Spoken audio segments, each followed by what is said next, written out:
Ikaw ba ay naghahanap ng instant cash? Mabilis na cash loan na hindi komplikado ang pag-a-apply? Then baka para sa'yo ang i-share ko ngayong araw na to. Alam ko, minsan nagkakaroon talaga tayo ng mga emergency. Like yung mga bills or mga dapat nating bayaran pero wala pa yung sahod natin. Kaya syempre, tayo bilang Pinoy, maghahanap talaga tayo ng way para makahiram ng pera. Ikaw nga ay nahihiya sa mga katrabaho mo, sa kaibigan mo, sa pamilya mo, baka ito na ang loan app na para sa iyo. Recently lang ay nag-scroll ako at lumabas nga itong si SL Cash. Bagong-bago pa lang ito. So, kung gusto nyong itry, pwede naman. So, kaya nga tayo nagre-review. Tignan nyo muna kung okay ba sa inyo yung app na ito. Kung okay sa inyo yung kanilang interest. Kung paano ba mag-apply. At ano-ano nga ba yung mga kailangan na documents. Meron nga lang siyang 500 plus download. So, bago pa lang kasi to. You can apply for a loan of 0.08 daily interest. Skip the bank and get a smarter loan today. Approve in minutes, money and minutes. Mamaya titignan natin kung totoo bang minuto lang ay makukuha na natin.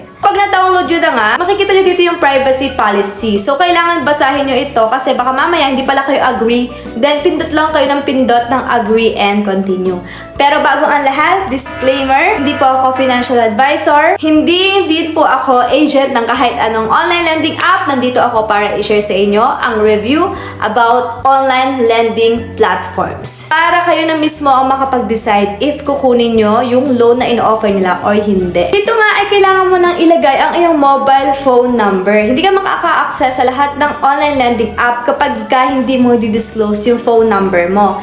And then, mag-isend sila ng one-time passcode bago ka makapag-login. Click mo lang ulit yung agree, basahin mo itong authorization instruction. So, ugalian yung magbasa. Next, meron nga silang offer agad na 15,000 pesos. So, syempre, as a first-time user ng mga online lending app, no, kung first time nyo lang mangutang, hindi po agad nagpapa-loan or nag-o-offer ng mga ganito yung mga loan apps. Unless, no, user ka na talaga nila. Nag-i-increase lang yung mga loan apps kapag nabayaran mo na yung mga previous na niloan mo. So, 15,000 na to is hindi mo agad talaga makukuha. And then, click mo na yung start loan application. Pero here, nakita ko nga pala na registered siya sa Securities and Exchange Commission. Meaning po, pag nakaregister kayo sa SEC or Securities and Exchange Commission nga, ay masasabi nating legal po nag-ooperate itong OLA na ito. Since madami nang nagsisilabasan na hindi po legit. So, kung gusto mo makita ang lahat ng mga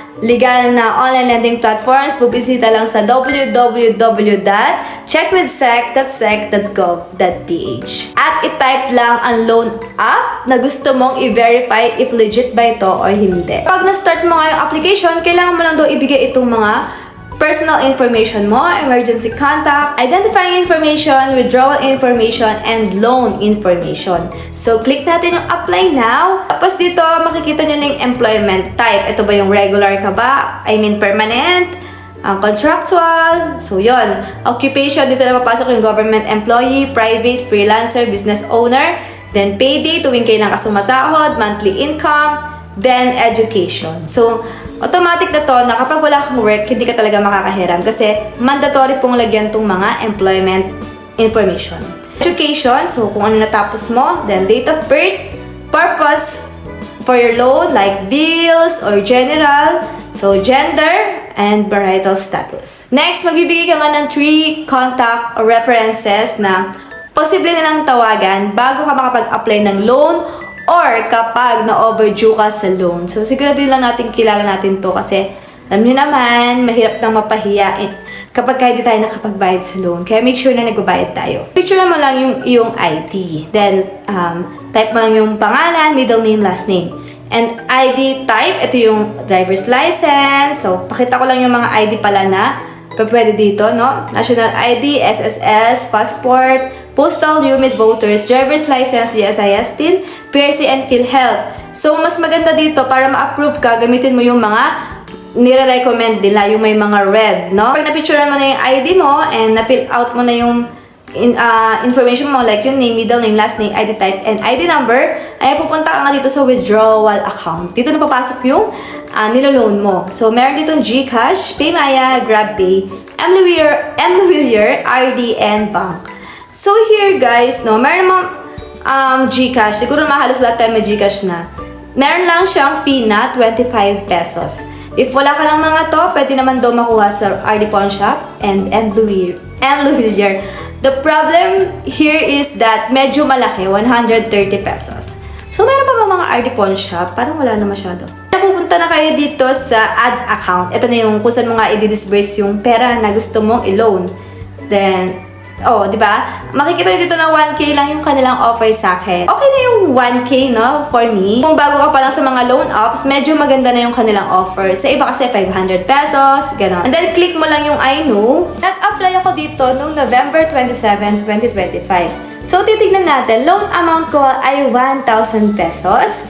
So, ito yung kinaganda sa kanila, no? Nakikita mo talaga yung mga loan application details. Hindi ka tulad sa iba na kapag loan ka na, tapos doon lang lalabas yung mga hidden fees. So, makakapag-decide ka talaga if iti-take mo yung loan. So, platform service fee, 300. Laki, ha? Payment channel fee, 25 pesos, no? Amount to receive, 675. So, ganun kalaki. 675 lang yung makukuha mo sa 1,000. And then loan term mo daw ay 150 days, which is sobrang haba. Pero medyo nakakatawa lang siya. Kasi dito sa kanyang first installment repayment is 1,000 pesos at ang due ko daw ay December 4. So if napanood mo tong vlog na to, late ko lang ginawa ng vlog. So yun, no, meron lang siyang 7 days para bayaran. At talaga sa pangalawang repayment ko daw ay 4 pesos 2026, no?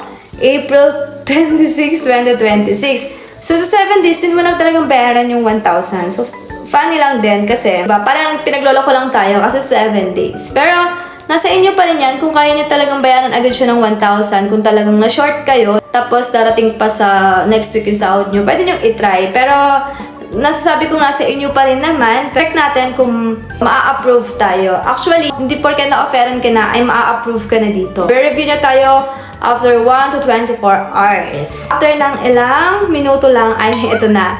Thank you for applying daw that I na-approve, no? Unfortunately, your integrated review did not pass and temporarily cannot apply for a loan. Maraming reasons bakit tayo hindi na-upload. Posible yung trabaho or yung ID na binigay natin. Sa kanilang assessment yon or kung meron ka mga multiple loans na sister company nila. Sana na pag-isipan mo kung okay ba sa iyong tong loan na ito. Tandaan, hindi po masama manghiram, pero ang masama po ay yung manghihiram ka tapos wala kang planong bayaran. Lahat tayo po ay dumadaan sa time na kinakapos tayo. Natural lang po na maghanap tayo ng mabilis na solusyon. Lagi niyong tatandaan sa mga financial decisions po, kailangan natin pag-isipan at maging responsable. Hindi porke madaling mag-apply ay i-grab mo na agad. Isipin mo muna, kaya mo ba itong bayaran? Hindi ba itong magiging mabigat sa'yo? At kailangan mo ba talaga ito ngayon? Wala naman talaga masama sa pag-apply sa mga loan app, basta alam mo talaga yung mga risk na pwede mong pasukan. Remember, ang utang ay tool.